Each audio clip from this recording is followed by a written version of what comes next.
जय हिंद प्यारे साथियों, मैं सुशील एक बार फिर से आप सभी का अपने यूट्यूब प्लेटफॉर्म टीचिंग विद सुशील में आपका स्वागत करता हूं। आई होप आप लोग स्वस्थ होंगे, मस्त होंगे, अच्छे होंगे और अपनी पढ़ाई को बेहतर तरीके से आगे बढ़ा रहे होंगे। तो आज हम लोग पढ़ेंगे रोग एवं उपचार, और इसके पहले हम लोग कई चैप्टर पढ़ चुके हैं। और विज्ञान का जो जीव विज्ञान का चल रहा है श्रृंखला हम लोगों का, आज ये लास्ट चैप्टर है। आज हम लोग इसको जीव विज्ञान पढ़ करके समाप्त कर लेंगे। उसके बाद इसका हम लोग विविध पढ़ेंगे। और मैं बताना चाहता हूँ, जो भी भाई बहन इस चैनल पर पहली बार आ रहे हैं, प्लीज़ आप लोग इसी चैनल पे आप सभी का वीडियो पड़ा हुआ है। हर एक क्लास का वीडियो पड़ा हुआ है, चाहे आपका आधुनिक भारत इतिहास हो, चाहे भौतिक विज्ञान हो, चाहे जीव विज्ञान हो।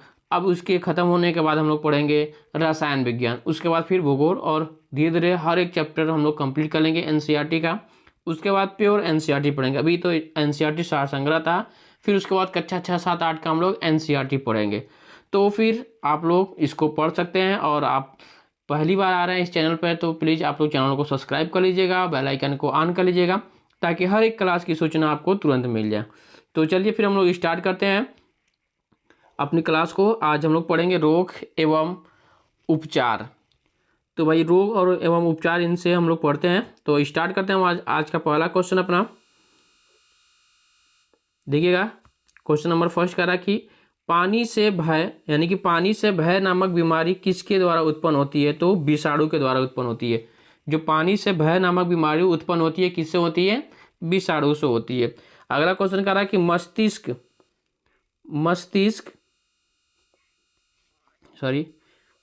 मस्तिष्क मेरुरज्जु पर चढ़ी झिल्ली में सूजन आ जाना किस रोग के लक्षण हैं?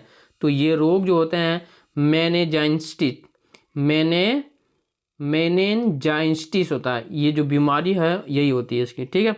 अगला क्वेश्चन करा कि शिशु में अतिसार का क्या लक्षण होता है? रोटा वायरस, जो रोटा वायरस होता है यही उनका क्या होता है? शिशु में अतिसार का लक्षण हो जाता है। चलिए आ जाते हैं अगले क्वेश्चन पे। और आप लोग इसको भाई 1 से 2 बार रिवाइज जरूर करिएगा, ताकि आपको कोई दिक्कत ना हो। और रिवीजन भी करते रहिए। पढ़ने से ज़रूरी तो रिवीजन भी बहुत ज़रूरी है। जितना ज़रूरी पढ़ना हमें, उतना उससे ज़्यादा ज़रूरी रिवीजन है।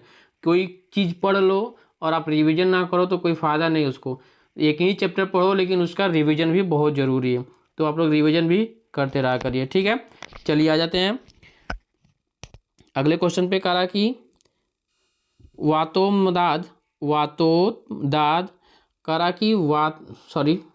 वातोन्माद हिस्टीरिया रोग सामान्यतः युवा महिलाओं को प्रभावित करता है। ये जो वातोन्माद बीमारी होती है, ये युवा महिलाओं को प्रभावित करता है, ठीक है। अगला करा कि अन्न बिंदु या पित्त बिंदु आंख के किस भाग में पाए जाते हैं? तो दृष्टि पटल में। ये इंपॉर्टेंट है भाई, आप लोग इसको देख लीजिएगा। ये कई बार क्वेश्चन पूछा है कि जो पित्त बिंदु होता है कहाँ पाया जाता है, यानी किस भाग में पाए जाते हैं? तो दृष्टि पटल यानी कि रेटिना में, ठीक है। चलिए आ जाते हैं अगले क्वेश्चन पे।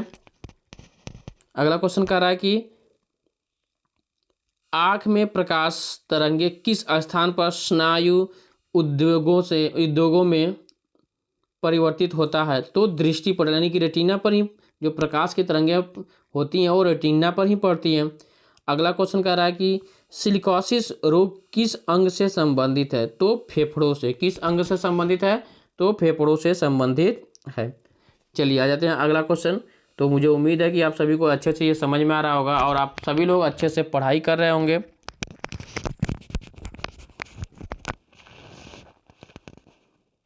सॉरी। चलिए आ जाते हैं अगले क्वेश्चन पे। अगला क्वेश्चन क्या कर रहा है भाई, देख लेते हैं हम लोग। कह रहा है कि ट्रिपल एंटीजन वैक्सीन, ये जो ट्रिपल एंटीजन वैक्सीन होता है, ये नवजात शिशुओं को कुकर खांसी, टिटनेस और डिप्थीरिया रोग से प्रतिरक्षित करने के लिए लगाई जाती है। ये जो ट्रिपल एंटीजन वैक्सीन है, ये नवजात शिशुओं के लिए होता है। और ये 3 चीज़ों के लिए होता है, इसलिए ट्रिपल उसका नाम है। कौन कौन सा है? तो कुकर खांसी, टिटनेस और डिप्थीरिया रोगों से प्रतिरक्षित करने के लिए लगाई जाती है। तो यहाँ तक आपको समझ में आया। चलिए आ जाते हैं अगले क्वेश्चन पे। अगला क्वेश्चन कह रहा है कि मलेरिया रोग किस जीव के कारण होता है? जो मलेरिया होता है किसके कारण होता है? तो प्रोटोजोआ से होता है। किससे होता है भाई? प्रोटोजोआ से होता है। चलिए आ जाते हैं अगले क्वेश्चन पे। अगला क्वेश्चन क्या कह रहा कि भोजन विषाक्तता किस जीवाणु के कारण उत्पन्न होता है। तो ये जो जीवाणु है सैल्मोनेला बेसिलाई, ये जीवाणु का नाम क्या है, सैल्मोनेला बेसिलाई होती है। चलिए जीवाणु का नाम मिल गया आपको। आगे आते हैं, करा कि मॉम्प्स, ये जो मॉम्प्स, रेबीज, हर्पीज आदि जो विषाणु जनित रोगों के समूह में आते हैं। ये क्वेश्चन पूछा जाता है कि रेबीज जो बीमारी होती है वो किससे होता है, जीवाणु, विषाणु, प्रोटोजोआ। तो आपको पता होना चाहिए जो रेबीज है, हर्पीज है और मॉम्प्स है, ये विषाणु से होते हैं। किससे होते हैं भाई, विषाणु जनित होते हैं। चलिए आ जाते हैं अगले क्वेश्चन पे। अगला क्वेश्चन कह रहा है कि जल में किसकी अधिकता के कारण, जल में किसकी अधिकता के कारण इटाई इटाई रोग होता है। तो कौन सा भाई, तो कैडमियम, कैडमियम जो होता है इसकी अधिकता के कारण जल में यदि कैडमियम अधिक हो जाए तो इटाई इटाई रोग होता है। चलिए आ जाते हैं अगले क्वेश्चन पे। अगला क्वेश्चन क्या कह रहा है कि फेनिल कीटोन्यूरिया, फेनिल कीटोन्यूरिया रोग किससे संबंधित है। तो ये मानसिक जड़ता से, किससे, मानसिक जड़ता से संबंधित है।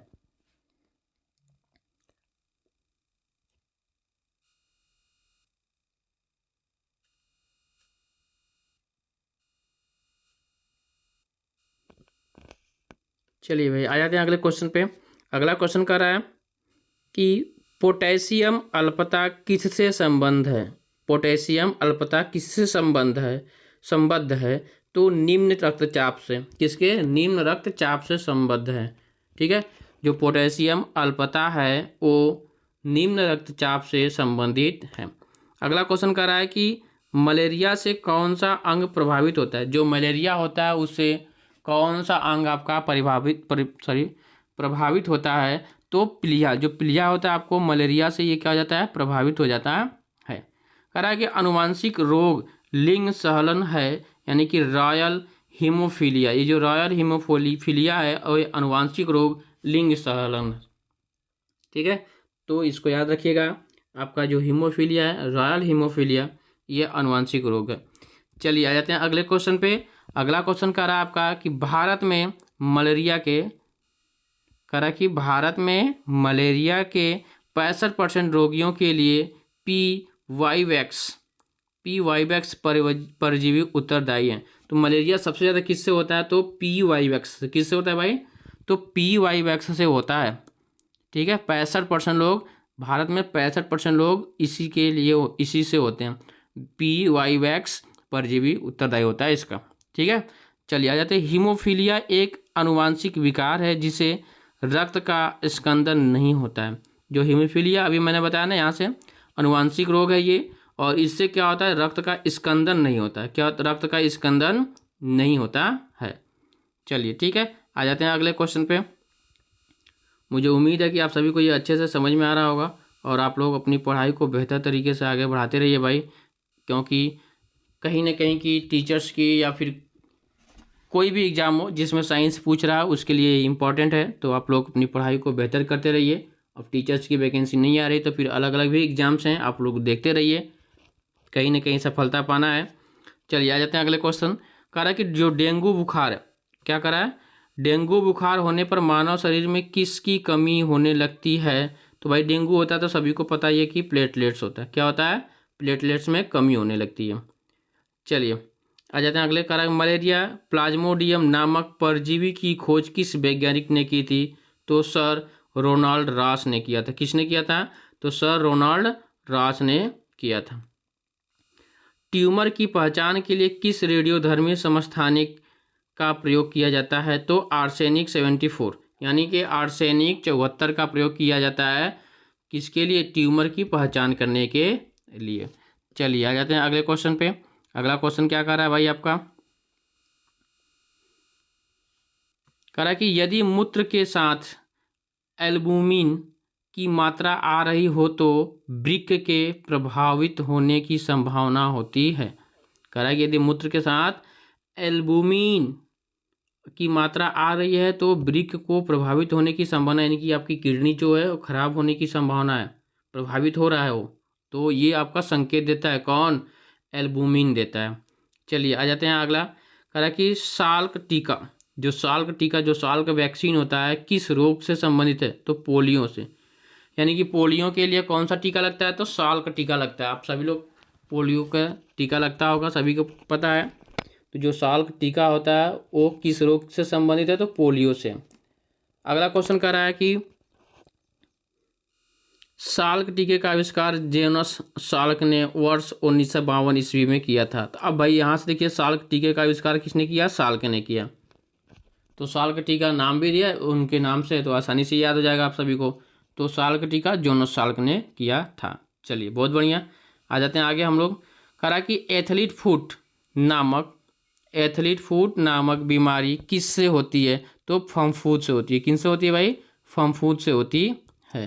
तो एथलीट फुट फफूंद, आप याद कर सकते हैं इसको थोड़ा सा रिलेट करके। यानी कि एथलीट फुट जो बीमारी होती है वो फफूंद से होती है, फंगस। ठीक है भैया, चलिए आ जाते हैं आगे। कहा कि मनुष्य के शरीर में रक्त प्रवाह की गति मापने के लिए किस रेडियो एक्टिव तत्व का प्रयोग किया जाता है, तो रेडियो सोडियम का प्रयोग किया जाता है।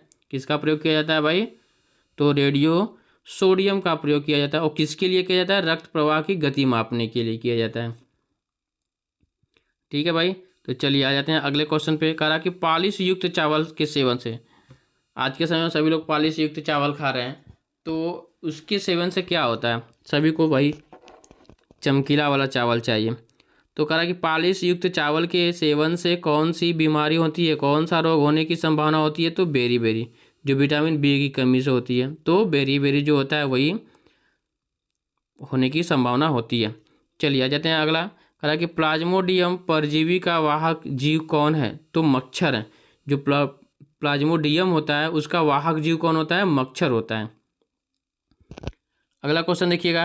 कहा हानिकारक विकिरणों से मनुष्य के अंगों में से मस्तिष्क सबसे कम तथा आंख सबसे अधिक प्रभावित होता है। जो हानिकारक विकिरण होते हैं उससे आपका जो आंखें होती है सबसे ज़्यादा प्रभावित होती हैं, और सबसे कम मस्तिष्क होता है। तो ये ध्यान रखिएगा आप लोग। अगला करा कि एमआरआई का पूर्ण रूप, जो एमआरआई होता है पूरे शरीर की एमआरआई होती है, तो उसका पूरा नाम क्या होता है, तो इसमें आ रहा है कि मैग्नेटिक रेजोनेंस इमेजिंग। ठीक है, तो मैग्नेटिक रेजोनेंस इमेजिंग होता है इसका पूरा नाम, किसका, एमआरआई का। अगला कह रहा है कि बीएमडी परीक्षण किसकी पहचान करने के लिए किया जाता है, तो अस्थिर रंध्रता के लिए किया जाता है। कह रहा है कि कौन सा मच्छर जीका वायरस का वाहक होता है, तो एडीज मच्छर। जो एडीज मच्छर होते हैं वो जीका वायरस के लिए उत्तरदायित्व होता है।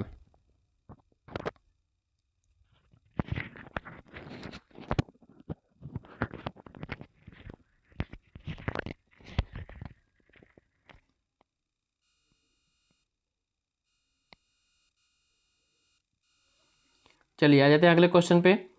तो कह रहा है कि कौन सा मच्छर जीका वायरस का वाहक होता है, तो एडीज मच्छर होता है। तो इसको हम लोग पढ़ लिए। आ जाते हैं अगले क्वेश्चन पे। कह रहा है कि मधुमेह के उपचार में प्रयोग होने वाले हार्मोन्स इंसुलिन का आविष्कार किसने किया, तो एफजी बैटिंग ने किया था। तो इंसुलिन का आविष्कार किसने किया, एफजी बैटिंग ने किया था। चलिए आ जाते हैं अगले क्वेश्चन पे। यहाँ तक आप सभी को अच्छे से समझ में आया होगा।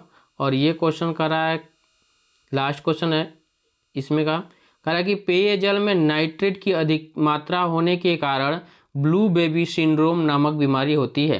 यानी कि जो पेयजल होता है, जो पानी पीने योग्य होता है, यानी कि पेयजल में नाइट्रेट की अधिक मात्रा होने के कारण ब्लू बेबी सिंड्रोम, कौन सा बीमारी होता है, ब्लू बेबी सिंड्रोम नामक बीमारी होती है। तो इसको आप लोग याद रखिएगा। चलिए आ जाते हैं अगले क्वेश्चन पे। अगला क्वेश्चन क्या कह रहा है आपका, कह रहा है कि पर्यावरण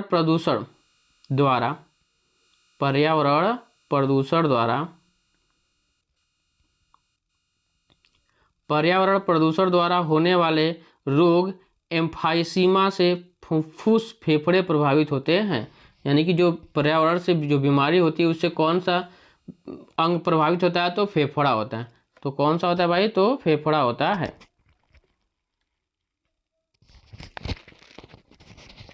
आवाज क्लियर आ रहा है ना आप सभी को?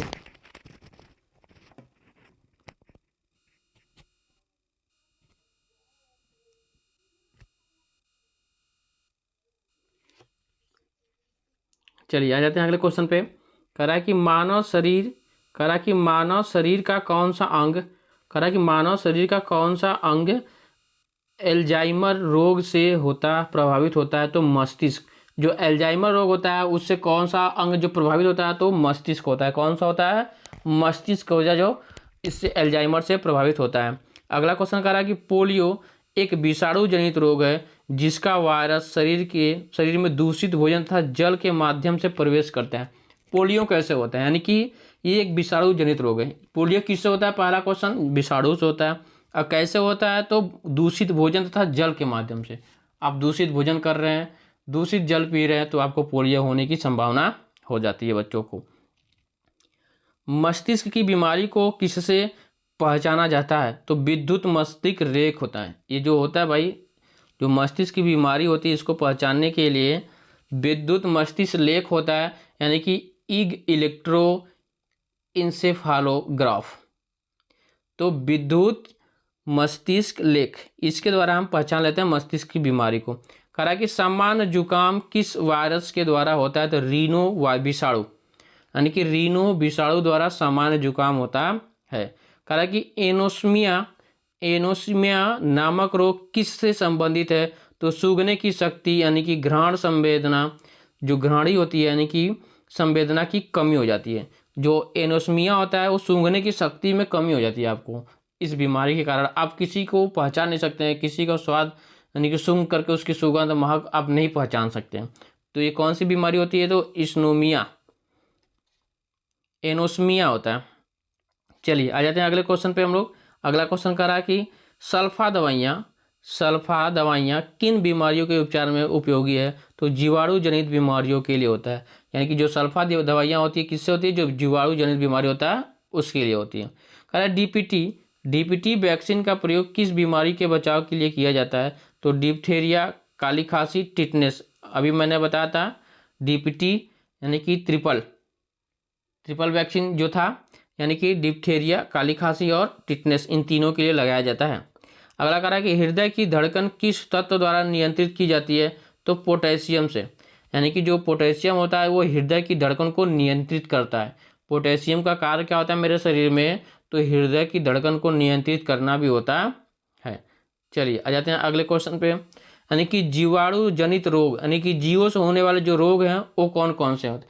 ये क्वेश्चन देखिए यहाँ से जरूर बनता है कि जीवों से होने वाला रोग, ठीक है। उसके बाद विषाणु से होने वाले रोग, तो इन सब को आप ध्यान में रखिएगा।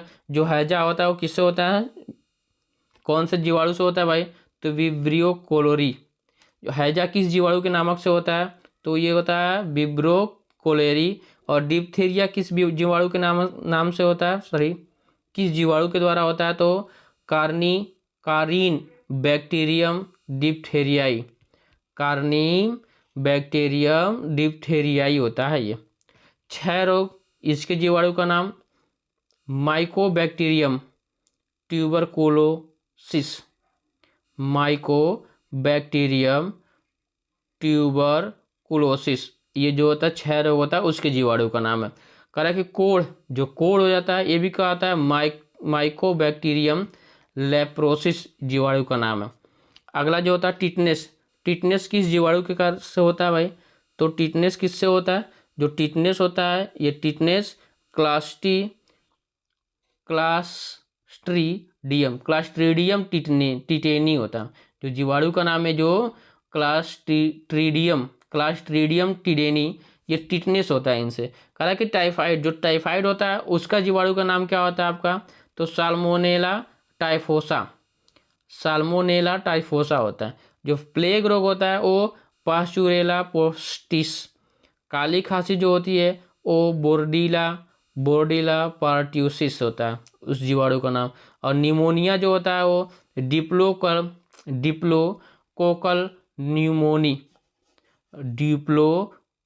न्यूमोनी होता है उस जीवाणु का नाम। आगे करा कि गोनोरिया गोनोरिया जो बीमारी होता है गोनोरिया, ये निसेरिया गोनोर होई, भाई इसका नाम है निसेरिया गोनोर होई, ये जीवाणु का नाम।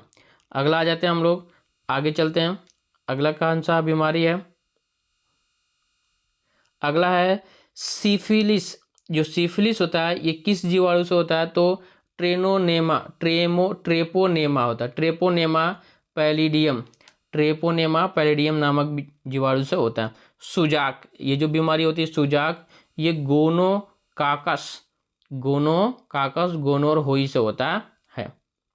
चलिए यहाँ तक आप सभी को अच्छे से समझ में आया होगा। और आ जाते हैं अगले क्वेश्चन पे। अगला क्वेश्चन क्या कर रहा है? चलिए अगला क्वेश्चन कर रहा है कि एमिनोसैसिलिक एसिड प्रति सूक्ष्मजीवी औषधियों के रूप में यक्ष्मा और कुष्ठ दोनों की चिकित्सा के लिए प्रयुक्त होता है। इसको एक बार फिर से समझिएगा। कह रहा है कि एमिनोसैसिलिक एसिड प्रति सूक्ष्मजीवी औषधियों के रूप में यक्ष्मा और कुष्ठ दोनों की चिकित्सा के उपयोग में होता है। अगला कह रहा है कि संक्रमित चूहे के काटने से कौन सा रोग होता है? तो भैया चूहे के काटने से कौन सा होता है? प्लेग होता है। आप सभी लोग जानते हैं चूहे से कौन सी बीमारी फैली थी? प्लेग फैली थी। जो प्लेग है वो किससे काटने से होता है? तो चूहे के काटने से होता है। ठीक है भैया, चलिए आ जाते हैं अगले क्वेश्चन पे। अगला क्वेश्चन कह रहा है कि अबिंदुकता नामक रोग किस अंग को प्रभावित करता है? तो आंखों को करता है। ये कई बार पूछा है, ये एनसीईआरटी क्लास 9th और 10th का क्वेश्चन है। तो ये उनके जब पढ़ेंगे आप तो वहाँ पे मिल जाएगा आपको। तो आंखों को प्रभावित करता है कौन? अबिंदुकता करता है। 10th में मिल जाएगा आपको, लेंस पढ़ेंगे आँखें।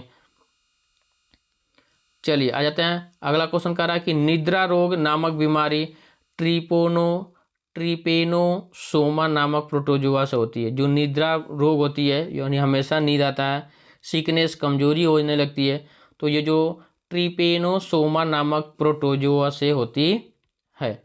कह रहा है कि फाइलेरिया नामक रोग किसके कारण होता है? तो गोल कृमि से होता है। फाइलेरिया गोल कृमि से होता है। HIV द्वारा होने वाले रोग कौन सा है? तो एड्स। अगला है डाउन सिंड्रोम नामक अनुवांशिक विकार किसके कारण होता है? तो ये जो बीमारी होती है किसके कारण होती है भाई? तो गुणसूत्रों की संख्या में परिवर्तन के कारण। कह रहा है कि डाउन सिंड्रोम नामक अनुवांशिक विकार जिसके कारण होते हैं तो गुणसूत्रों की संख्या में परिवर्तन होने के कारण। चलिए आ जाते हैं एड्स रोग HIV नामक विषाणु से होते हैं जिसमें RNA और एवं प्रोटीन पाया जाता है। अब देखिए जो एड्स होता है किससे होता है? जीवाणु, विषाणु, प्रोटोजोआ। तो ये क्वेश्चन कई बार पूछे हैं, इसको इंपॉर्टेंट बना लीजिएगा। ये आपका कई बार पूछा गया क्वेश्चन है। तो ये किससे होता है? तो विषाणु से होता है। ठीक है ना। अब कह रहा है कि एड्स का संक्षिप्त रूप है,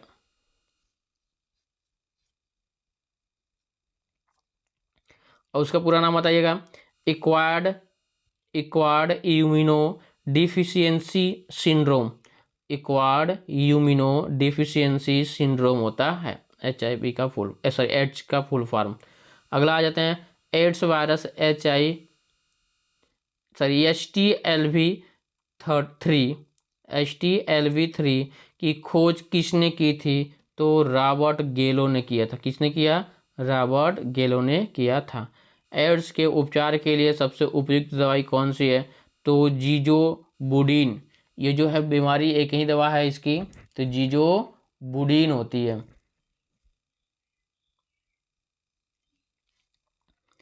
चलिए आ जाते हैं अगला क्वेश्चन। कह रहा है कि जापानी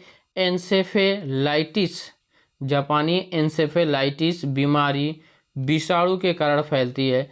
इसके उन्मूलन के लिए सूअरों को मानव रिहायशी क्षेत्र से दूर रखना चाहिए। यानी कि सूअर से ये बीमारी फैलती है। कौन? जापानी एन्सेफेलाइटिस। तो ये बीमारी किससे होती है? सूअर से होती है। चलिए आ जाते हैं अगले क्वेश्चन पे। अगला क्वेश्चन क्या कर रहा है? कह रहा है कि एलिसा परीक्षण किस रोग के लिए होता है? एलिसा परीक्षण किस रोग की पहचान के लिए किया जाता है? तो एड्स के लिए एलिसा परीक्षण किया जाता है। थैलेसीमिया के रोग में शरीर किसके संश्लेषण की क्षमता नहीं रखता है? तो हीमोग्लोबिन की क्षमता नहीं रखता है। अगला कह रहा है कि स्त्रियों की तुलना में पुरुष वर्णाधता से अधिक प्रभावित होते हैं, क्योंकि उनमें केवल एक एक्स क्रोमोसोम होता है, इसलिए जो वर्णाधता की बीमारी होती है वो पुरुषों में ज़्यादा होती है। चलिए आ जाते हैं अगले क्वेश्चन पे। अगला क्वेश्चन क्या है आपका? अगला क्वेश्चन देखते हैं।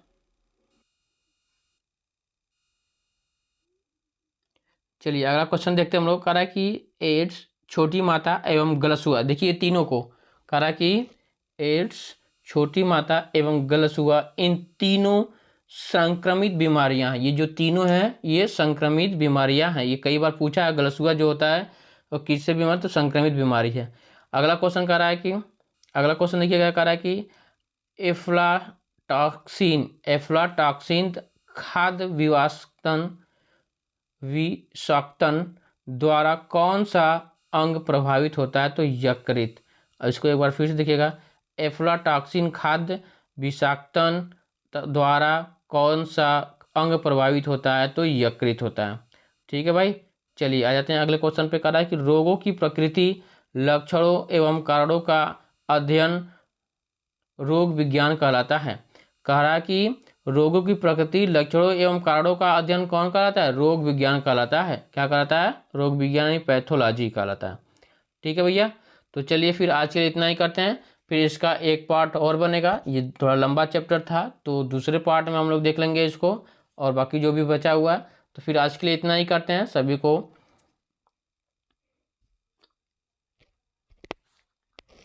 चलिए ठीक है। तो फिर हम लोग आज के लिए इतना ही करते हैं, और एक बार आप सभी लोगों से विनम्र निवेदन करना चाहते हैं कि जो भी भाई बहन इस चैनल पर पहली बार आ रहे हैं, प्लीज़ आप लोग चैनल को सब्सक्राइब कर लीजिएगा और बेल आइकन को ऑन कर लीजिएगा, और कमेंट करके ज़रूर बताइएगा आपको क्लास कैसी लगी और किसकी क्लास चाहिए। अब आप लोग कमेंट करके ज़रूर बताइएगा। ठीक है, आप लोग कमेंट करके बताइए कि आपको अब किसकी क्लास चाहिए। ठीक है, तो फिर आज के लिए इतना ही करते हैं। बाकी आपका कर्तव्य है, प्लीज़ जो भी भाई बहन इस चैनल पर पहली बार आ रहे हैं और चैनल को सब्सक्राइब नहीं किए हैं तो चैनल को सब्सक्राइब जरूर कर लेंगे। ठीक है, तो फिर मिलते हैं अगले वीडियो में। सभी को बाय बाय, टेक केयर, धन्यवाद, जय हिंद, जय भारत।